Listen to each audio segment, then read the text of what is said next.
זה צובט בלב שלך, אך בכאב עצום. שמי אדוארדו מלחין.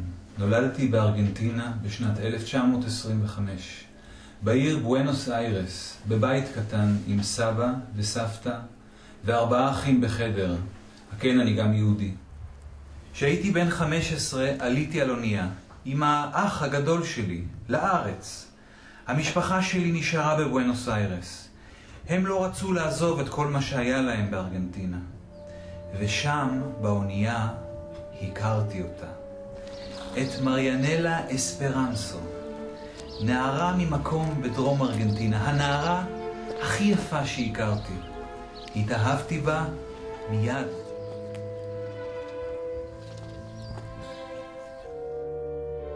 תוך חודש נהיינו זוג, הזוג של האונייה. אחרי 7 חודשים הגענו, סוף כל סוף, לארץ ישראל. אחרי הכל, זאת ארץ זבת חלב ודבש. אז כן, עלינו לארץ. זה לא היה כמו שחשבנו. הייתה מלחמה בכל מקום, ודם, הרבה דם נשפך שם.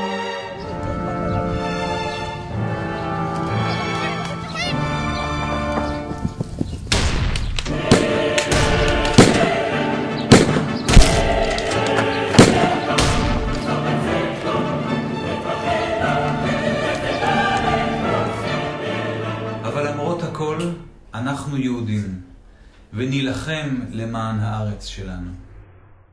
לכן מיד התגייסתי לפלמ"ח, וכמובן שמריאנלה הודיעה לי מיד שהיא לא משאירה אותי לבד, שהיא גם יהודייה, וזאת הארץ שלה, ושהיא גם מצטרפת. והיא התגייסה, למרות שהפצרתי בה שלא תהיה כזאת עקשנית, וחשוב שתישאר בבית, ושיכול לקרות לה משהו רע, ושהיא תיפצע, או גרוע מזה. לא. היא התגייסה. החיים היו שם מסוכנים. בפלמ"ח היה קשה פיזית, אבל היה הכי קשה נפשית. מה יש לך פה? מה יש לך פה? אין פה כלום! אני קראתי שאתה רמאי! אין בעיה שאתה מנתח אותי כל פעם! אני רמה, אתה צו גורקו. כל עניין הסתרת הסוד והדאגה לחבריך הקשה מאוד על הלוחמים. טוב די גם אתם! בסוף הבריטים יעלו עלינו! ככה בילינו במשך 3 שנים.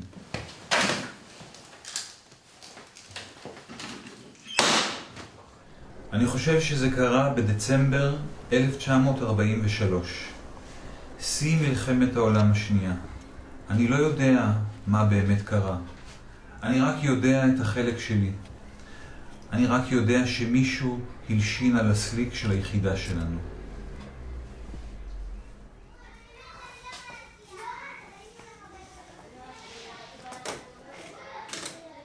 באותו לילה, מריאנלה הייתה זו שנבחרה לשמור על הסליק.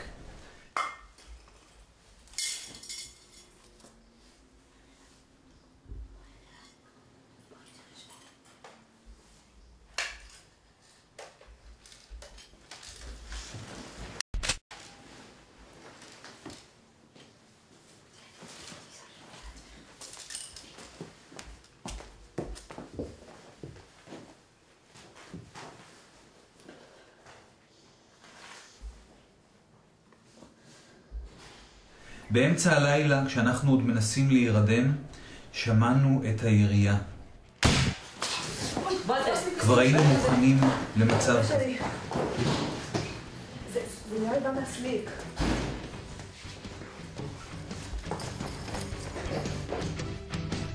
בין השאר עברנו קורס עזרה ראשונה, ואני, איך לומר, לא למדתי כל כך טוב.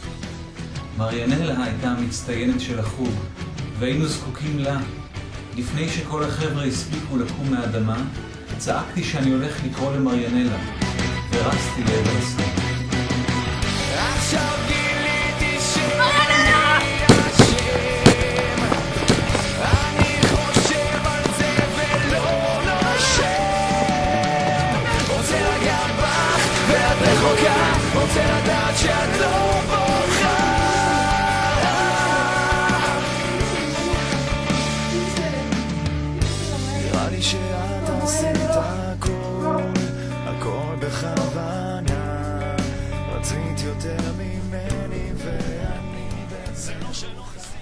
המוות שלה היה הדבר הכי נורא שקרה לי. לא משנה כל מה שראיתי, כל הדברים שעברתי בפלמ"ח, כל הזיכרונות מהמשפחה שנטשתי בארגנטינה, זה לא הגיע לכאב הזה. הכאב שקורע אותך לגזרים ושורף אותך מבפנים. הכאב של לאבד מישהו שאתה אוהב. אחרי כמה חודשים הרגשתי שהכאב אוכל כל חלקה טובה בגוף שלי. הרגשתי שאני מאבד את שפיותי. הרגשתי שאני עומד להשתגע. החברים מהפלמ"ח ראו את המצב שלי והבינו שאני צריך אשפוז מיידי. הם לקחו אותי לבית החולים. חלקתי שם חדר עם החולה המסוכן ביותר במחלקה. הוא היה סכיזופרן, כל הזמן פגע בעצמו. יצא לי דווקא לדבר איתו הרבה. החולה ההוא עוד רצה לחיות, ואני אפילו את זה לא. מיום ליום האחיות במחלקה ראו איך אני דועך מול העיניים שלהם.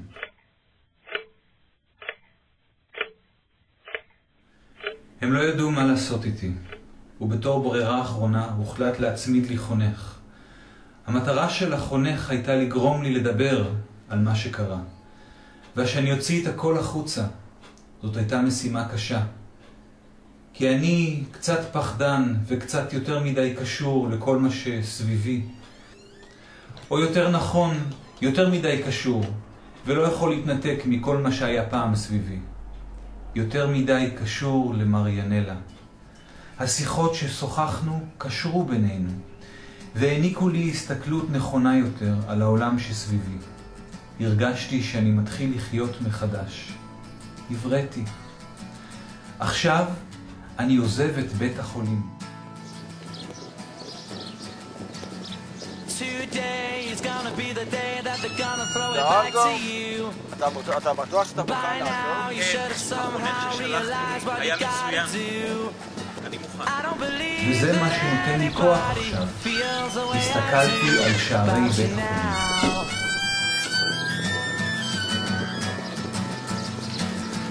Backbeat, the word is on the street that the fire in your heart is out.